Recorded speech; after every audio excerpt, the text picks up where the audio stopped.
The organization that I volunteered with is called FIRST. FIRST stands for Inspiration and Recognition of Science and Technology.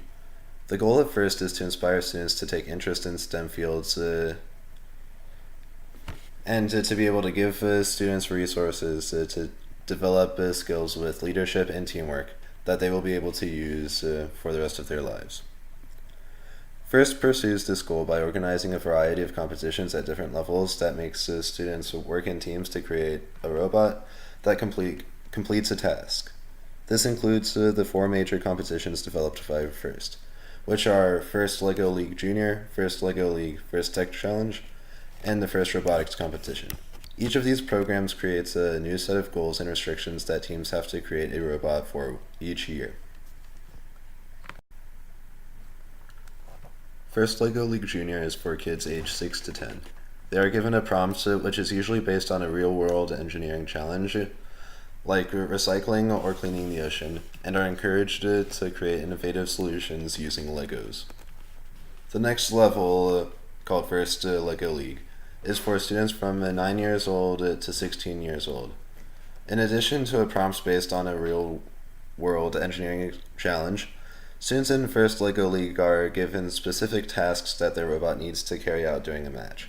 Some examples of tasks their robots would need to complete is to move objects around the field, find and push levers, and move to areas on the field autonomously. They are given electronic Lego components that they can use to build and program their robots. FIRST Tech Challenge is for students that are 12 to 18 years old.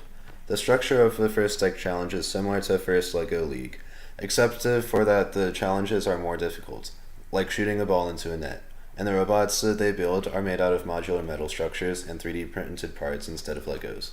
The scale of the game is also larger. As opposed to FIRST LEGO League, which is played on a tabletop, FIRST Tech Challenge is played on a 12 by 12 foot field. The events that I have volunteered at are for the FIRST Robotics Competition.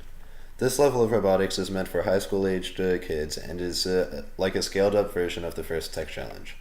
Matches are played on the field that is roughly the size of a volleyball field, and robots can extend up to 8 feet tall. Teams are given 6 weeks after the game rules are announced to design, build, and program a robot out of their choice of materials.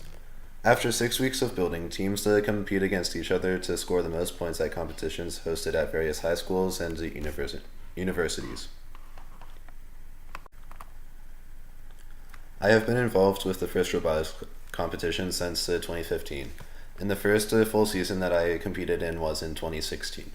I have attached pictures of the robots that I helped design and build in 4 seasons of competition that I have participated in. The robot on the left is from the first of 3 teams that I have competed with. It was designed to be able to navigate through various obstacles. The 2 robots in the middle were from when I participated with the Technowolves. For both of these robots, I primarily worked on designing 3D models that would be used for the fabrication of the robot. The robot on the right is from my most recent team, which I founded. In the creation of this robot, I worked primarily on 3D design and programming of the robot. After multiple years of participating in the FIRST Robotics competition as a student, I wanted to volunteer at some of the events to help them run smoothly. This season I volunteered at 2 events, the UNC Asheville District event, where I did field reset, and the first North Carolina State Championship, where I helped with field takedown. The point of field reset at these competitions is to move all of the field elements back to their starting position between matches. I worked with 12 other volunteers, 6 for each side of the field, to make sure that the field is ready for the next match to be played.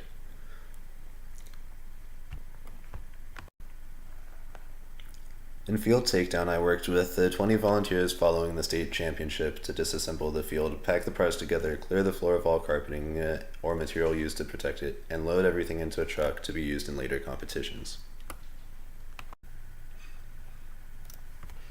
Matches at the competition each had 6 robots split into 2 teams of 3 robots. This made it easy to divide the field into 2 sections, and half the volunteers for field reset were assigned to each side of the field.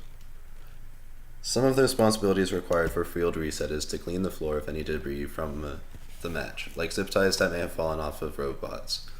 resetting the locations of dodgeballs or discs which teams move to score points, and lowering the curtain that obstructs the view of the robot's drivers for a portion of each match was also required to be done before each match.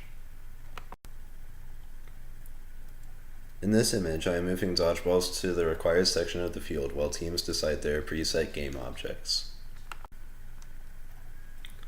Two skills that I have learned from volunteering at this program is teamwork and the elements required for planning.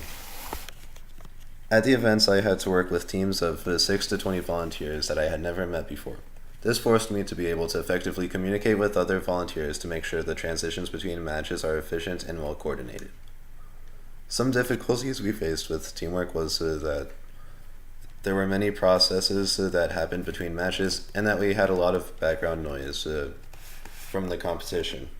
This made communication difficult between volunteers, and after this competition I believe that my ability to effectively and efficiently work with others to perform tasks has improved. Even though I didn't participate in the planning and organization of these events, I do think that I have learned from observation at the events how planning was used to make the event successful, and what ways planning could be changed and improved to make the competition run better. The competition involves many volunteers with different roles and many teams that we had to interact with. And being in an environment where all of these factors were planned in a way that built up to an outcome of the event.